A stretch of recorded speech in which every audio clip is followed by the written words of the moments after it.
It's full of boring statistics. And no one talked about the mind, forget about talking about the spirit. So they're not even still going to the next level. So I'm a bit dissatisfied with that approach, honestly. And when I see this beautiful holistic approach, which all of you are so much professing, practicing, recommending, it fills my heart with great joy. And I know that there is a future for the medical profession. There's a brilliant future. I stand here as a small representative of the Bhaktivedanta Hospital in a small suburb of Mumbai called Mira Road, where I stay. And I had the good fortune of being the founding member of that particular hospital, which is now growing organically into a big center, like a tertiary care center there. The unique feature, among other things, of course, we have multi-speciality, you have cardiac surgeries and the kidney dialysis department, endoscopy, and all that stuff is there, which is in any regular hospital. Nonetheless, more importantly, what we have is an entire dedicated spiritual care department, where the entire department consists of 25 members, all trained very well, go to every patient on the bedside every day and offer a more deeper healing experience beyond what just a doctor does. So a doctor like myself may go to the bedside and I take care of the medical needs of administering the antibiotics or whatever I need to do to investigate the case and treat them as per my understanding. But I know that my time is very scarce because I have to take to so many other people. So I have a whole department of people who come and visit every patient. They're trained systematically to assess the lifestyle, the psychic consciousness of the patient, the mental state, the emotional state, to understand his spiritual status, where he stands, and how all that correlates into the present state of illness he has got into. So with this systematic approach, which is they have been trained into, they give a whole feedback to the doctors as to what are the other factors which may be responsible for the situation he is in right now. So the doctor who's treating like myself, I have a more holistic understanding of why he is the way he is. Now, this is so important because we know that when patients are sitting there in the wards, they more or less have nothing to do. In one side, the IV drip is going on, antibiotics is going on, but these people come and talk to them.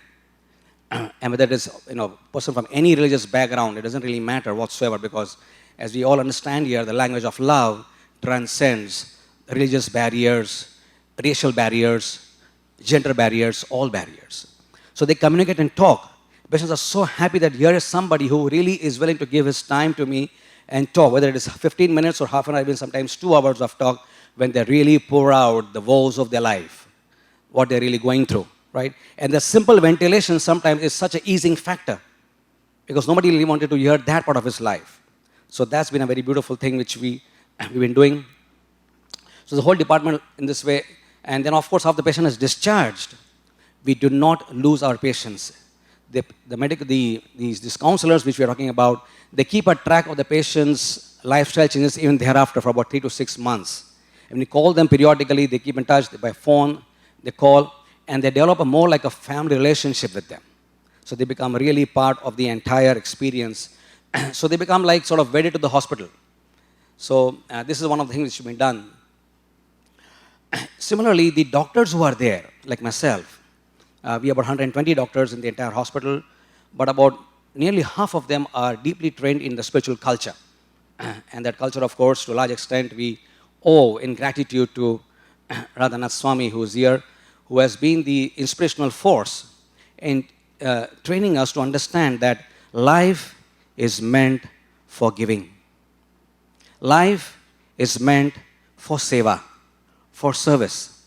And that spirit, along with all the professional talent which we have, when we combine the glory of the medical profession, which is great because we have the healing power, when you combine that with the subtle aspect of love, care and compassion, that combination of dharma and medicine, when it comes together, it's an extremely powerful combination. With that approach being with us for the last several years, which he inspired into several projects which we did. For example, in 1993, when the hospital has just started, we went to a small village in Uttar Pradesh called as Barsana. And seeing the abject poverty of the people there, it was so heart-rending we thought we must do some medical work here. And please understand, we are at Mumbai, which is Maharashtra. Uttar Pradesh is several miles away.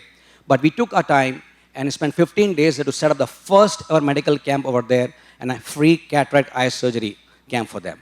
And that was such an overwhelming experience that as years went by, since 1993 till 2014, so these many years, we have every year taken a whole team of about 300 volunteers from the entire area with 15 top ophthalmologists of the entire Mumbai to give this service to Barsana people. Now, what is experience there?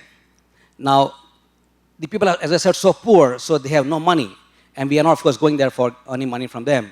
But when they get healed, when the cataract shield is removed, and when they see their Lord, whom they worship, their Ishta Deva, then a hand goes out, and the hand goes on the heads of the doctors. It said, I bless you. You become a king in your next life. Ab Raja ban jao, Raja ban jao. They will say, may all your desires be fulfilled, right? Their heart pours out with bountiful love. Because that's the only resource they have in their life, is their love.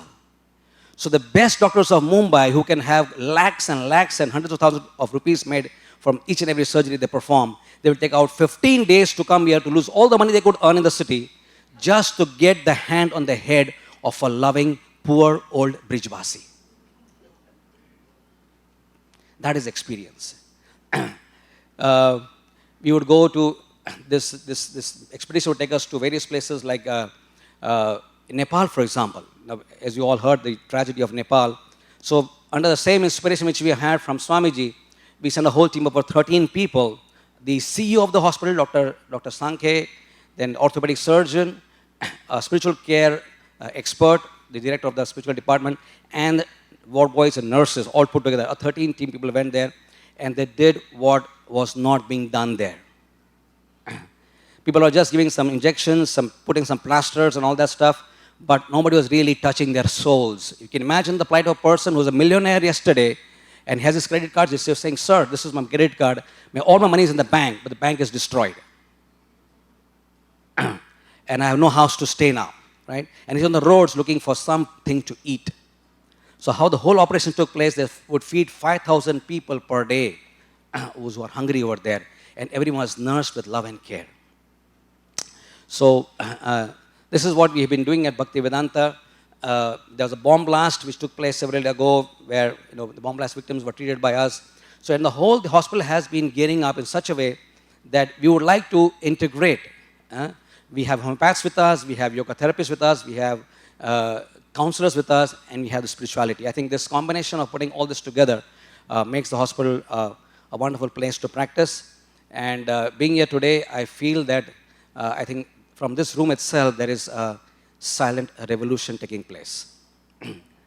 A silent revolution which will bring about sense in this misdirected civilization.